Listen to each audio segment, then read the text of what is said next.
So I wanted to make sure that everybody is here tomorrow, because I don't want anybody that played with me or coached me to feel like I'm looking at it as I did it myself.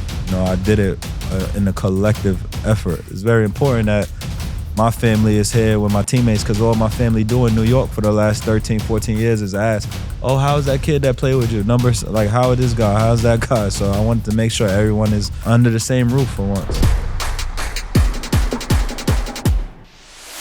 This is the Pitino Show, hosted by Richard Pitino and Paul Fritschner, presented by Deer Park Roofing. Welcome into another episode of the Pitino Show, presented by Deer Park Roofing. I'm Paul Fritschner, alongside the head coach of the Xavier Musketeers, Richard Pitino, and it is a very special episode today because we are joined by Xavier legend Tu Holloway. Tu, congratulations. We're recording this on Friday before your jersey is retired tomorrow afternoon on Saturday here at the Cintas Center, but one of the greatest to ever put a Xavier jersey on, and nobody will ever wear the number 52 again. It's great to have you here, Tu. It's great to be with you, and congratulations on such an incredible career and the way that you'll be honored tomorrow. Yeah, it's just an honor for me to be a part of the Xavier family. It's going to forever be surreal to me that, you guys honored me with being able to put my jersey up there. It's going to always be surreal because, I gave my life to Xavier. Tu, I think looking at your social media this week and looking at, how much it obviously means to you, right? To be here, to be surrounded by friends and family, and to have so much love from this community. What did this community do for you, and how much does it mean to you to have this?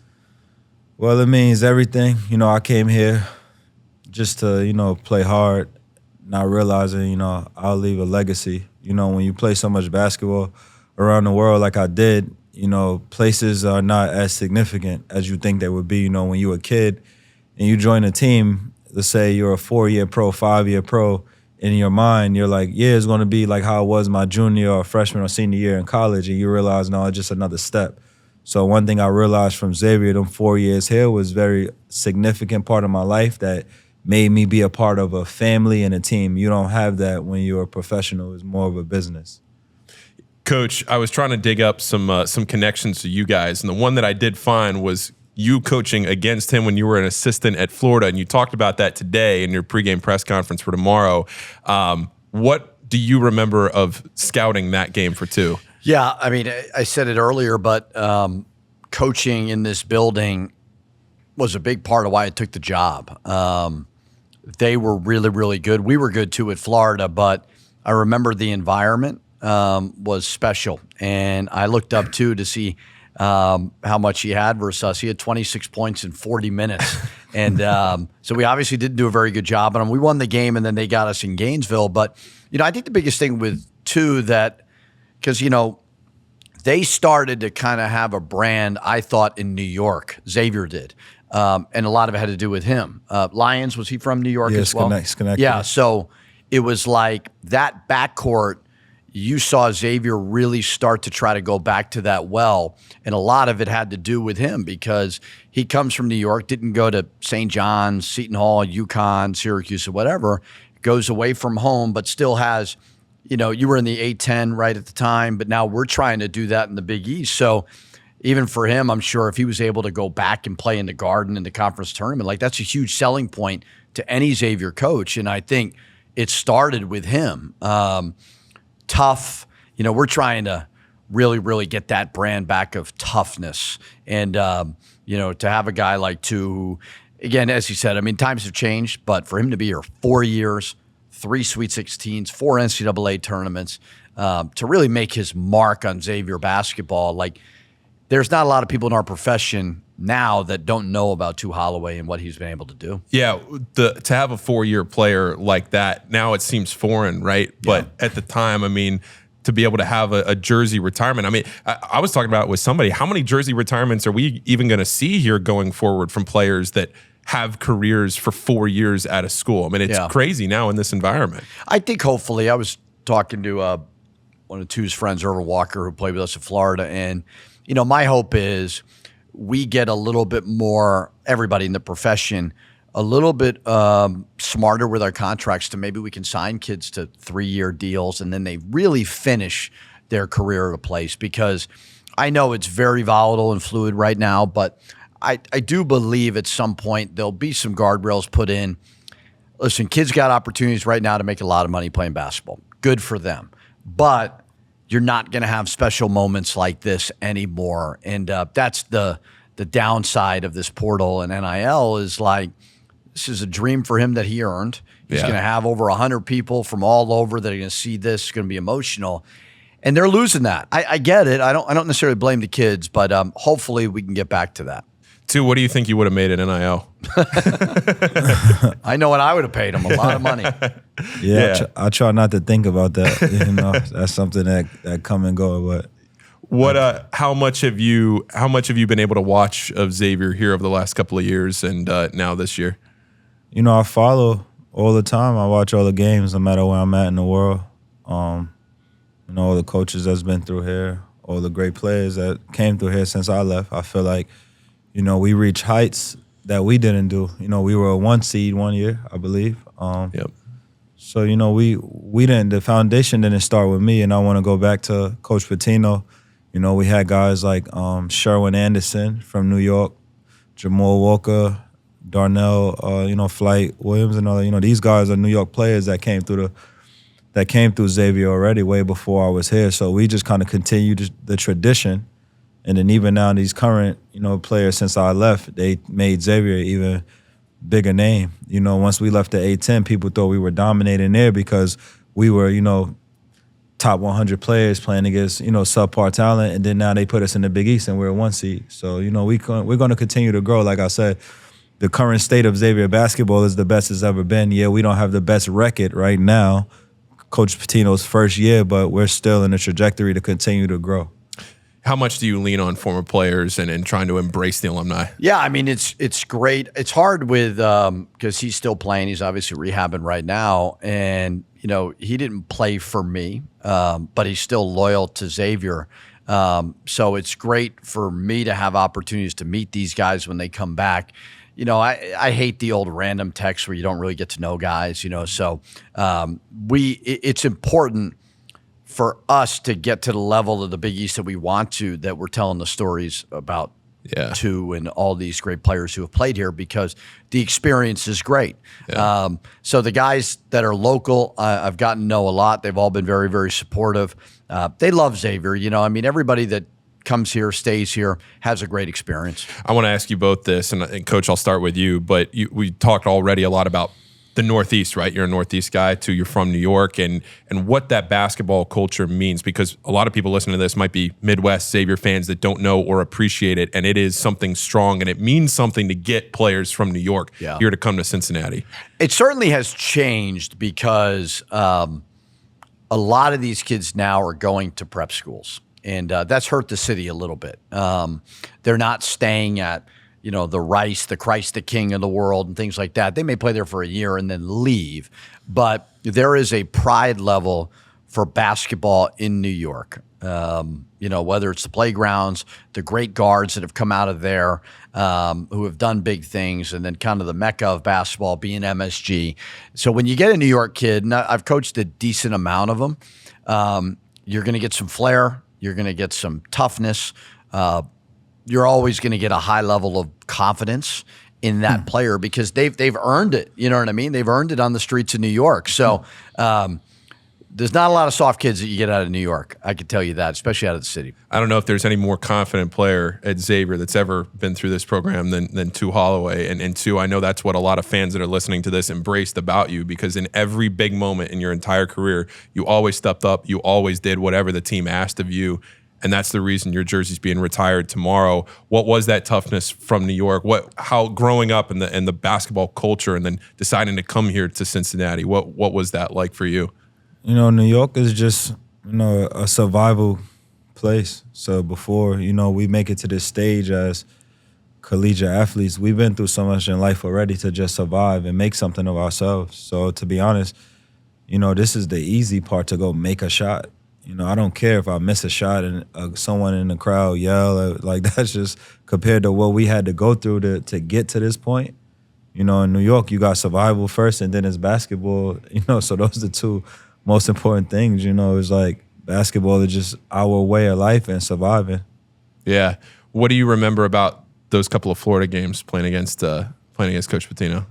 Well, I remember going down there and playing against the Florida Gators. They were maybe 2 or 3 years removed from a national championship. Florida is a school that a guy like myself, they didn't offer me a scholarship, so I'm playing against Florida. Like, I want to show them guys that this A-10 guard could play. But I remember, playing against top-ranked kids, Irvin Walker, Kenny Boyden, Vernon Macklin was on that team, Alex Tyus, Chandler Parsons. Yeah. You understand? So they had a really good squad, but, we wanted to go down there and make a name for ourselves. Jordan Crawford at the time, he was averaging 20 points a game, trying to show the world why he's worthy of being a first-round pick. So, we just wanted to go down there and play against a really good team. And we won that game. They came back the next year. I'm pretty sure they Xavier's not supposed to be beating us. Don't let them beat us again. And they came here and handled us.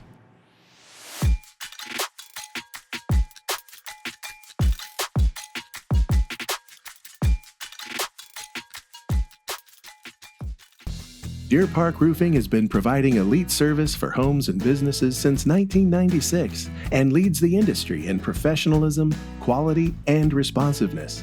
So whether your needs are residential or commercial, Deer Park can handle any job and ensure it's done right.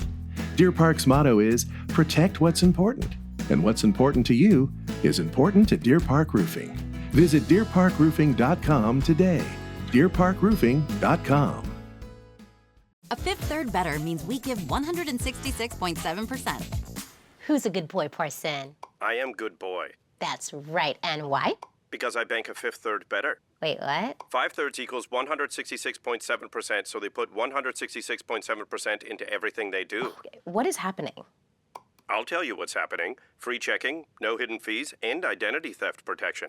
Now, let's get rid of Cat, please. What? This is banking a Fifth Third Better.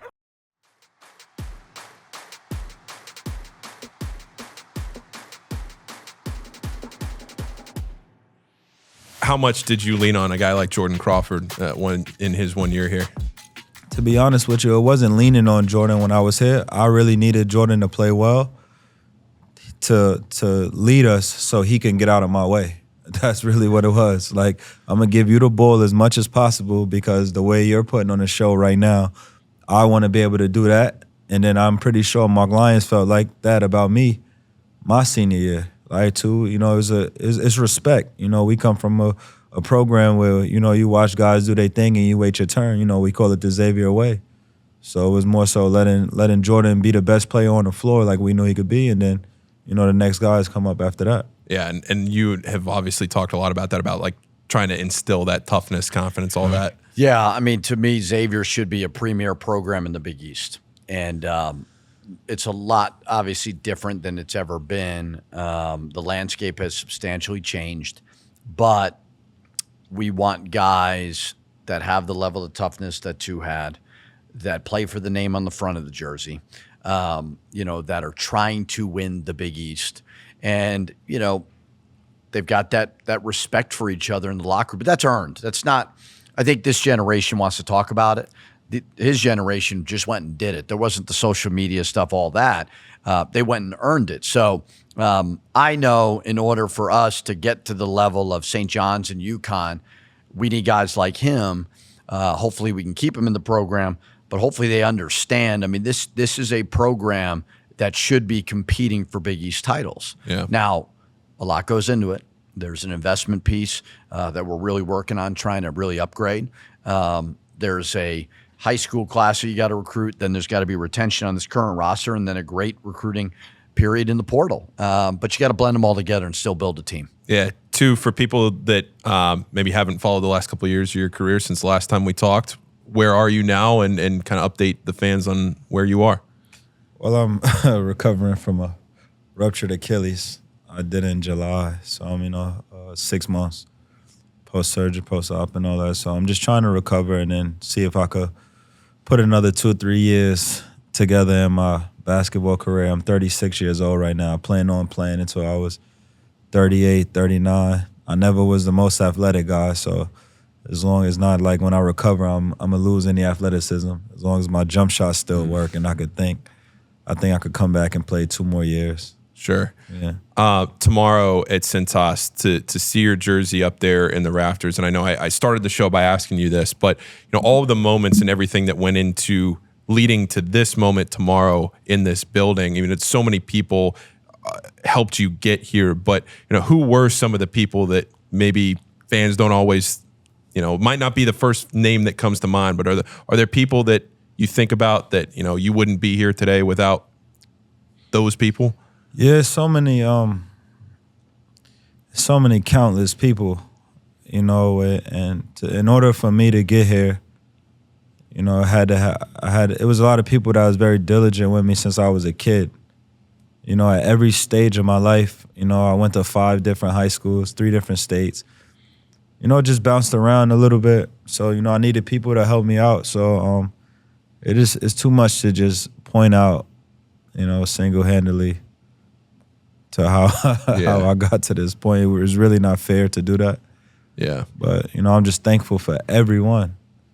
I'm thankful for everyone that has helped me out, all the coaches, all the managers. I see Joe Sullivan now, when he was here as a manager, he'll rebound for me. I'll tell him, I need you in an hour in the gym. We'll get 1,000 shots up. Or Mario, man, I need these new shoes tomorrow. That's going to motivate me to go win this game, bro. Go give me the latest kicks. Like, whoever. Yeah. Coach Steele, let's get this workout in before the game. Let me go see the ball go through the rim 20 times real quick. These shots going to help me make that shot late in the game because we practiced it before the game. Coach Jennings, let's get a quick lift in before the game. It was just a lot of my teammates, motivating me in practice. Someone telling me, yo, Tu, you the best. You could do it. Those little things like that is what got me to this point. That's why I wanted to make sure that everybody is here tomorrow because I don't want anybody that played with me or coached me to feel like I'm looking at it as I did it myself. I did it in a collective effort. So I want everyone to be here and feel how I'm feeling. Even tomorrow is very important that my family is here with my teammates because all my family do in New York for the last 13, 14 years is ask, oh, how's that kid that played with you? Numbers, like, how is this guy? How's that guy? So I wanted to make sure everyone is under the same roof for once. Yeah. I was talking to Joe Sullivan right before we came on the air, and he was talking about one day, I think come back from Hawaii, was it? You came back from Hawaii, you guys landed, it was 3 a.m.? 3 a.m. and you got in the gym to get shots up right off the plane. Do you remember that? Yeah, I just didn't have much of a social life, so it wasn't like I was hard working. I didn't really have nothing else to do.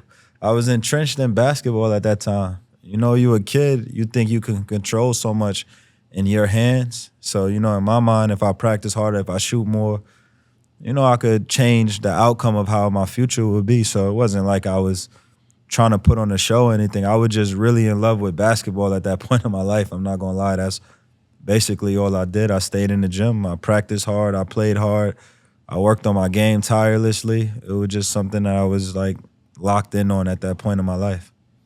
And that's just something you're kind of born with, right? I mean, as a coach, you try to instill that as best you can, but at some point the players just have to take that onus on themselves. Yeah, it's become harder because now, which I always say, like, do guys love the game or do they love what the game gives them? And I think Tu's era, you had to earn what the game could give you, whether it's attention, whether it's fame, now it's money, all those things. Like, you had to be really, really good. You don't necessarily need to be really good anymore to get a lot of followers on Instagram, followers on TikTok. So, he's a throwback, the way he's speaking. Like, we try to find that in recruiting as best we can. Guys that love basketball and they want to play until they're 38 years old, and they're willing to go wherever year to year and play because they love the game. But there's a lot more distractions now because of their phones than there's ever been before. And you are seeing more and more people wanting, the biggest drug that we deal with is attention. Kids want attention. They want the dopamine hit. They want that. We have a culture of guys that love the game, but like, you got to really, really do your homework in recruiting about who truly, truly cares about being great and then being noticed second. Yeah.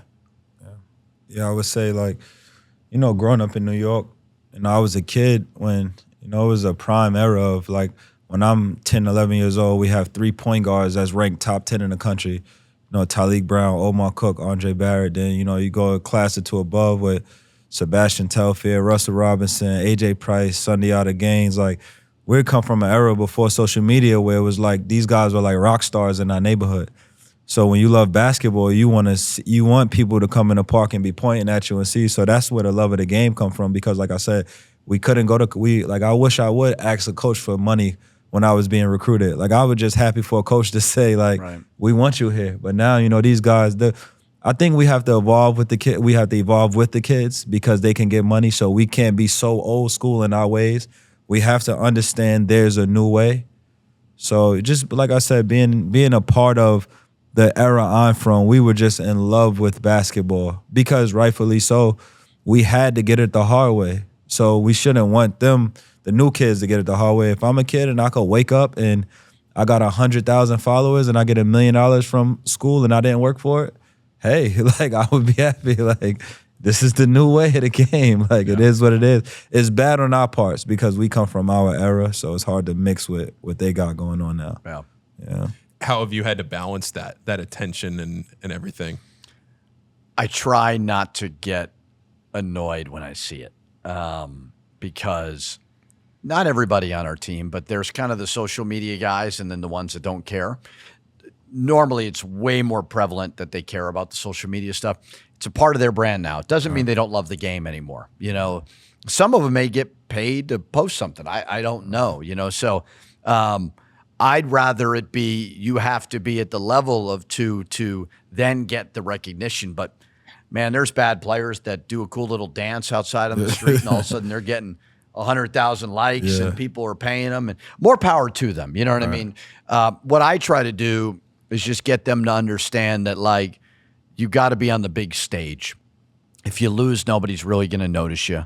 You got to be playing on Saturday in the Big East tournament. You got to be in the NCAA tournament, 1 seed. Like, if you really, the thing that bothers me the most about NIL and portal, like, I guarantee you, if I was coaching too and I was Travis Steele rebounding for him, he would have told me, I dream of playing in the NBA. I don't know if guys dream of playing in the NBA as much anymore because financially, they got some options in college that are better than the NBA. So that carrot of saying to two, whether one of our players, you want to play in the NBA, you got to go get me 10 rebounds tomorrow. You just don't have that as much anymore. But I still think they're motivated by being great. I will also say there's a lot of things that are harder on them. They were harder on these guys. Irvin Walker, who I coached, like the spotlight that's on them because of their phones, it's a lot harder when I was in college and he was in college. So that part of it is difficult for them too. So you got to be empathetic as well. Yeah, I see that. I remember the kid from Kansas State, like Coleman, I believe his Hawkins, name. yeah. And I think he was crying in the press conference. And I said, like, the average onlooker don't understand what he's going through because now he's getting paid a lot of money. So he's a young kid going through this. So he can't deal with the Twitter messages, the ads on Instagram. All he wanted to do was just get some money to help his family, but now he's not playing as well as they thought he was. So now he's being bombarded with hate messages and all that. So it's a flip side to, but I think the kids just need a why, like, you know, why they doing it, and they got to play winning basketball. I think when you play to win and you love basketball, things pretty much work itself out for the most part. That you can't hide anymore. Yeah, you can't. Every game's on TV. Yeah, you got to have a why when you get up in the morning. It can't be because I need to. Like, it has to be because I want to help this person out. But you have to have a why when you're playing basketball. Yeah. Is that a conversation, Coach, that you have with kids coming out of the portal of, hey, now that you're getting paid millions of dollars, there are different expectations on you now? Nobody's getting paid millions of dollars on our roster. Well, so let's clear on that. Okay. St. John's roster, maybe. But, yeah, I mean, I think, listen, like, don't apologize for making money. You know what I mean? We talked to them about being smart with it, you know, saving your money, take advantage of it. But understand at the end of the day, like, we want you to play professionally for a long time. And in order to do that, you know, you've got to be disciplined. You can't be distracted by the wrong things. You know, you can't be out partying, doing all these things. Like you got to be locked in, because the one thing about it, the NIL era, is it's so competitive now. I mean, player to player, they're essentially fighting for their jobs on one-year contracts. I mean, he knows now playing professionally. Yeah. The difference is you can't be cut and you can't be traded. That's true pro sports. That's when it's going to get real for our guys, is when they're playing in Germany and all of a sudden, because overseas they don't care. They legitimately go to you and say, hey, you're out. And legitimately they're done. So, and I don't want it to be like that in college by any means, but just really getting them to understand the true business of this thing. And it's not going to be all sunshine and rainbow. It's not for coaches. It's not going to be for players. Have you seen that overseas too? Yeah, I was in Venezuela. It was a former NBA player. The team in Venezuela gave him we had a good year the year before, and they gave him a hell of a contract the next year, and he started off the season averaging 7-8 points. So we eating after the game, and the owner did the helicopter, a plane sign to him, yo, you play like that again, I'm sending your ass home. I'll never forget that. I'm like, wow, bro. You'll come to work overseas, and somebody in your position to be a new guy there, you never know he was showing up. But it's a pressure environment, and the kids don't have to deal with that in college, which is good. But overseas is a different game. I could see you doing something like that. Yeah. I mean, I just think for them, they have to know the truth. Yeah. They just do. And it's the landscape of what we're in right now. I don't love it. I wish it was all 4-year guys, but it is a two-way street. Xavier's giving you a lot. Xavier's giving me a lot. If I don't produce, they're going to fire me. And I mean, I've been fired before. So I've experienced that. So, I don't want it to be as cutthroat as walking in and giving a guy an airplane sign, but they just need to understand, man, you don't get to take everything from Xavier and not give it. I'm not saying our guys are like this, but you have to give something back in return. Sure. Have you heard it overseas of guys that are now, this newer generation out of college, of guys that maybe have struggled with some of that and are now trying to find some footing?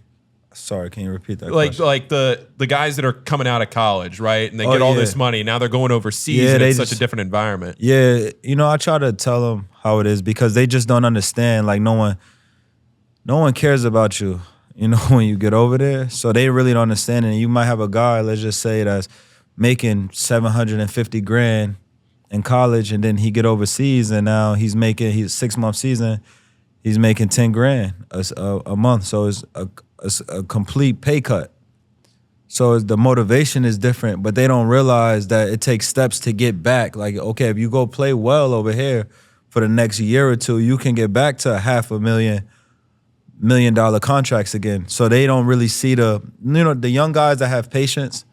They're the ones that could make it rise back to the top and all that. But they just don't get it, because they're used to someone holding their hand while they're in school. And then you get overseas, and it's no more pregame meals, no more charter flights. Now you on a bus for 11 hours. You stop at a gas station, you eat a ham sandwich from there, something like that. So it's a totally different ball game. But I tell all the guys now, man, the goal is to make it to the NBA or make as enough money you can. Stay in college as long as you can. Make enough money, get a college degree, and you don't have to worry about going to Europe. You got $5 million if you don't love basketball like that. So it's up to what you want to do. Yeah. It's funny because I think a lot of people sometimes get this idea that if you're not going to the NBA, you'll hear a lot of people, whether it's social media, fans, whatever, they'll just say, oh, he's going to go to Europe or he's going to go play internationally. And it's like this throwaway, easy comment of, oh, yeah, he's going to go play overseas. But I don't think people truly understand what it's like to play overseas, and not even on the court, just everything it takes. And they think, oh, he's playing in Rome. No, he's playing an hour and a half outside of Rome, right, in a small little town. There's no more chartered flights. If a kid comes to Xavier, they have full-time strength coach with a beautiful weight room. They've got all these assistant coaches, head coach. They've got an academic advisor who's invested in them doing well because it helps them as well.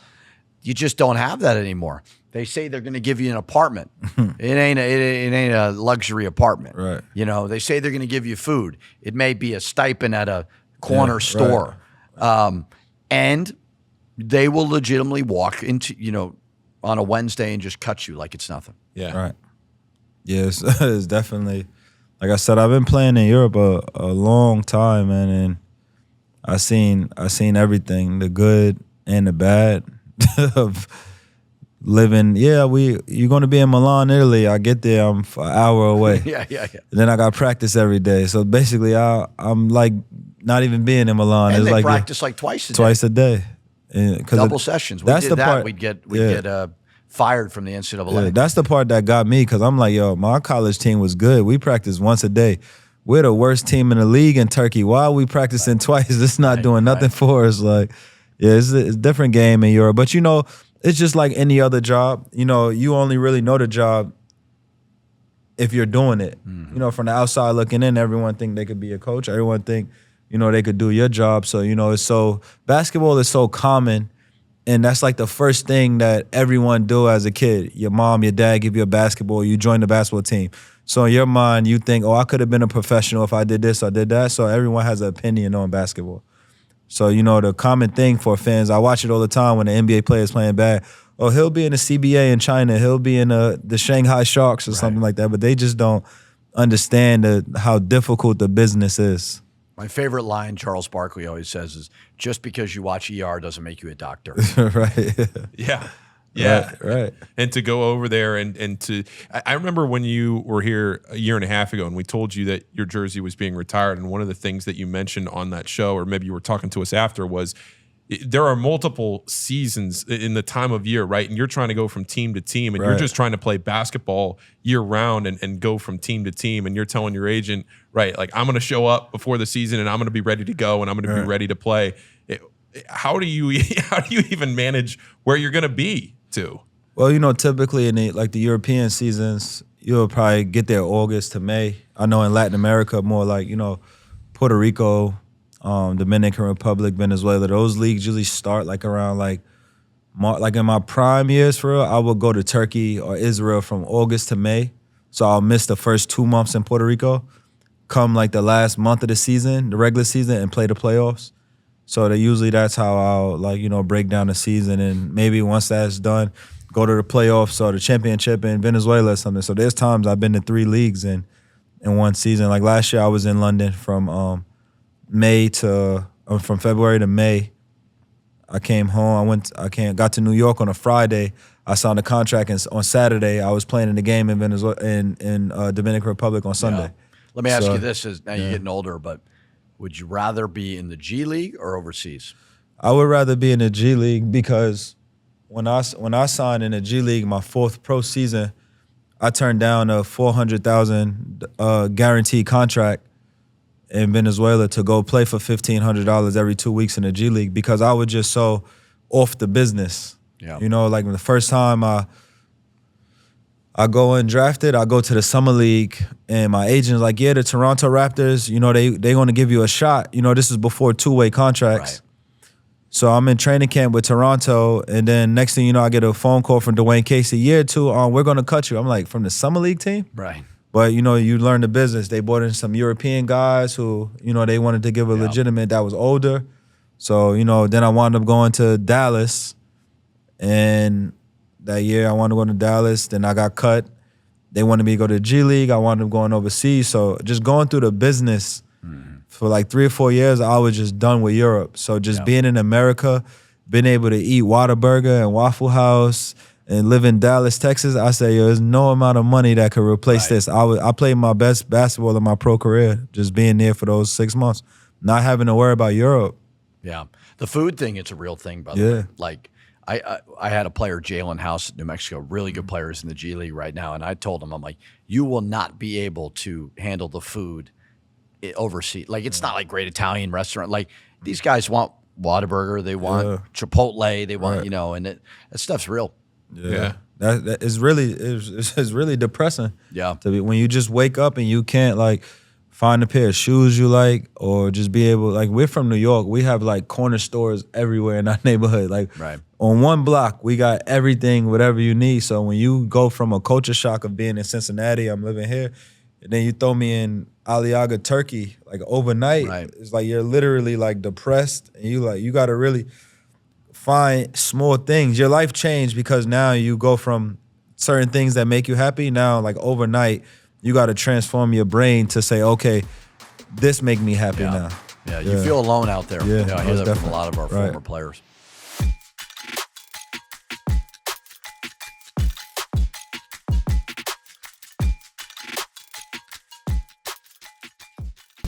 Deer Park Roofing has been providing elite service for homes and businesses since 1996 and leads the industry in professionalism, quality, and responsiveness.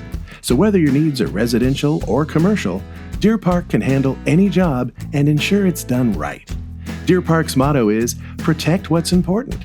And what's important to you is important to Deer Park Roofing. Visit deerparkroofing.com today. deerparkroofing.com. A fifth third better means we give 166.7%. Who's a good boy, Parson? I am good boy. That's right. And why? Because I bank a fifth third better. Wait, what? 5/3 equals 166.7%, so they put 166.7% into everything they do. Okay, what is happening? I'll tell you what's happening. Free checking, no hidden fees, and identity theft protection. Now, let's get rid of cat, please. What? This is banking a fifth third better. The journey to move medicine forward takes an unwavering commitment to solving complex patient care. Innovative thinkers driven to change lives. A therapeutically focused contract research organization. A diverse team committed to comprehensive patient care. All leading to successful drug approval. Join the CTI team on our journey to move medicine forward.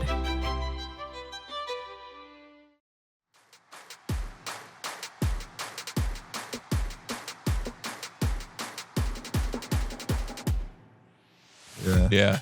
Do you go, how do you, because it's not only that, not only are you alone geographically, but the time change, it's hard to even talk to your family. No, literally. It's like, it's times that, like, I might be at night over there, but I know it's 3 p.m. in New York on a Friday. I'm like, it's impossible for me to go to sleep right now knowing everyone just got off work and what they're about to do. Like, I can't go to sleep right now. Like, so it just is, it's a complete culture shock that you literally have to, over a course of time, home doesn't exist. Like when you get on that plane and you go to Europe, you're like, this is where I'm at. I don't know what's going on at home. And you got to just turn yourself into a different person to survive over there in them environments. Yeah. Tu, before we wrap up here, I have a couple more questions for you, and they're just going to be about moments here in your Xavier career, right? Mm-hmm. So you think back to your game at Vanderbilt where you kind of willed Xavier back to a win, right? You think of Kansas State, you think of the crosstown shootouts, you think of, obviously, Purdue is probably the one that comes to most people's minds. Right. Is there one outside of those moments? Is there something that you latch onto as this was a moment that not a lot of people talk about? Yeah, for myself, it was the UC game my sophomore year. I think I had like 26 in double overtime. Yeah. And you just know when you're a part of certain things, you just know how important certain rivalries are. So, you know, that's a game that you always want to play well in, and just being able to perform in that game, I remember like that gave me a sense of like, you know what, I think I could be good here. Because it kind of was surprising. Like, you know, if you ask anyone that would I have had 25 points before that, I think up until that point, that was my career high. No one would have guessed I had 25, 26 points that game. But, you know, going out there competing, playing hard, you know, me and Lance Stevenson kind of had like a little duel a little bit that game. So that was a game that gave me a lot of confidence to be like, okay, I think I could do some things on this stage. How much did that coaching staff, you know, you talk about, you know, all the assistants, everybody that was a part of that, the managers, the GAs, everybody. Yeah. How much did all of them help you with the confidence that they instilled in you to go out and be such a winner? Well,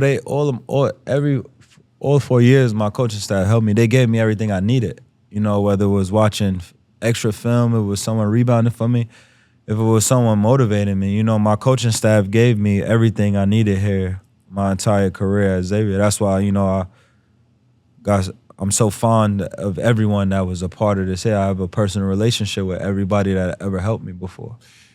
Coach, you've talked about, inheriting this program, and there weren't a lot of pieces on the court, but there were managers, there were, GAs, people that still maintained that Xavier culture, and you hear it through the decades, right, of what has maintained here at this building. I tell the players all the time, we're on the same team. Sometimes players think you're against them because they're wrapped up in their own little world. Like, why would I ever be against a player who's on my team? You know what I mean? Why? You have got to understand these managers who are not getting paid, the academic advisors are here to help you, all the coaches. Like, we're all here. If you do well, it helps our career. And that's not as understood with a lot of players. And they see it later as they get older, right? I mean, Tu's getting older, I'm getting older. Like, we have a better perspective of when we were 19, 20 years old and worried about the wrong things. But it is really cool to hear him just appreciate that. And that's what we tried to get the message across to our guys is like, you're being handed brand new shoes. Like, not everybody's handed that. The people that are doing your laundry, the 7 different jerseys we have that, everybody works so hard. Like, not everybody has that. So, I think they are grateful, but it's a good reminder, and it's great to hear from a legend here that, he's still appreciative of Joe Sullivan, who's rebounding from the coaches. Because we are, man. We live 24/7 around the clock to put these players in a position to succeed. Yeah. Too, when you were here, games playing in front of the Cintas Center, what did the fans, what did the crowd, what did this environment mean to play in front of?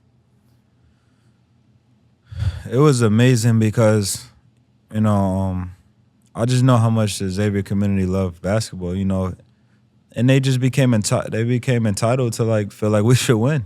So over a course of time, it was like, we expect you guys to win. Like, I lost 2 games, I think, I lost to Butler here. I lost to Gonzaga. Butler, Gonzaga, St. Louis. In your whole 4 years? Yeah, I think those only 3 games. My freshman year against Butler, my senior year versus Gonzaga, and my senior year versus St. Louis. Those are only 3 games I ever lost in this building. So these guys expect us to win. Amazing, yeah.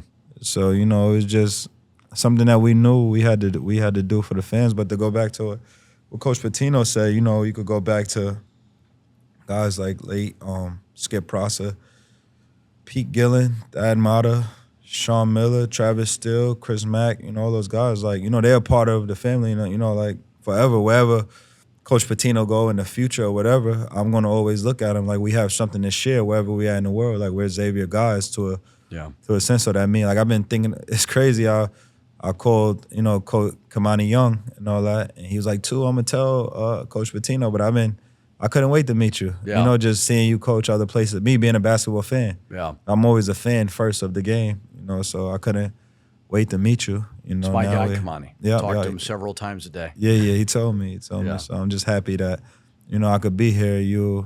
We're happy to have you. I appreciate it. So hopefully you deserve a special day. It's gonna be a hard game. Yeah. But you deserve a great moment. I picked this game. Yeah. I picked. I was hoping you pick a different game. Yeah, no. I picked this one. I wish St. John's was good when I was in high school. I would have went there or something. Yeah. I mean, there was a Twitter account dedicated to getting your jersey retired, right? Yeah, retired 52. Yeah. It was a collective effort. We got it done. Got it done. Tu, congratulations on such a special career here at Xavier. You've given, look, I'll say it here, the moments that you gave to this fan base, right, and to people that now, me being 29 years old, I remember being in my basement in Virginia watching you beat Notre Dame with that shot off the glass, right, or beat Purdue, and I'm 525 miles away. Yeah. And those are very clear memories in my head of the reason why I even wanted to work in this sport. Right. And those are the moments that a lot of people latch on to, and they're reasons why people love college basketball, and especially in this fan base, and they're because of you. So, congratulations to you. Okay. We're grateful to have you here and to be able to give you this honor. Thank you very much. Thank you for having me. Congrats. Yeah, absolutely. Coach Pitino, Tu Holloway. I'm Paul Fritschner signing off for this episode of the Pitino Show presented by Deer Park Roofing. Thanks to all of you for watching and listening. We'll talk to you next week on the Pitino Show. This day, January 24th, 2026, the jersey number of Tu Holloway is now retired.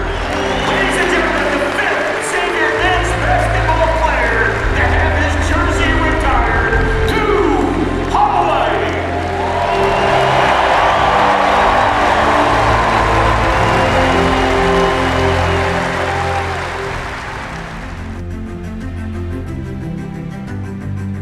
To play in OT, 84-81.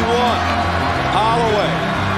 Redford back on the court. Offensive substitution. Holloway turns, flies. Oh, he buried it again. Now he tied at 84. Holloway steps back for three. How about this?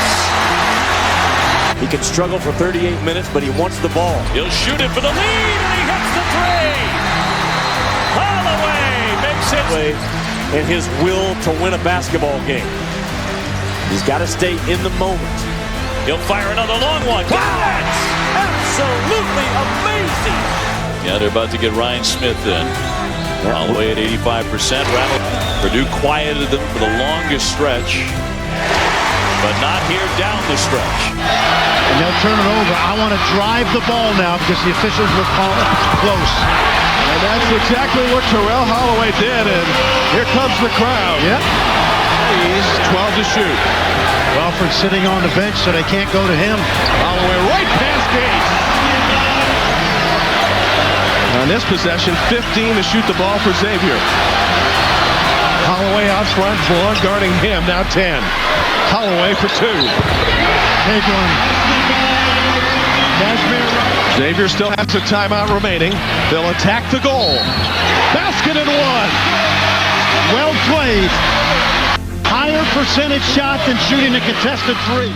Three, Xavier. What a shot. This is an amazing shot here. Big time player, though. Making a tough, big shot.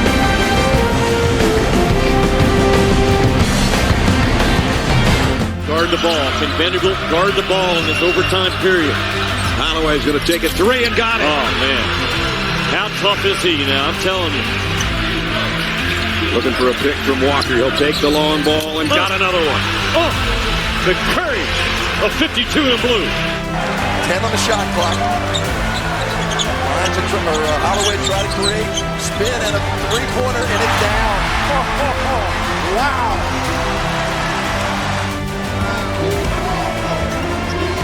The winner here will match up with Kansas State in the regional semifinals. Jackson comes to the ball, being watched by Gibbs, who's back in there for Pitt. Holloway using the love screen. Off the drive, the bump. Oh. It goes and one. Holloway gets the floater. And a chance for three. Exactly why you try to get spin on the basketball. Now this is almost in the ridiculous class because watch how it dies up there. It hits and it just goes flat for a second. The air out of the ball, but to the benefit of the shooter. Great move across the lane. Guys involved. Get a lot of touches at the offensive end. Terrific backdoor cut, though. The crossover. Holloway. It goes down. Tyrone Holloway finds a hole.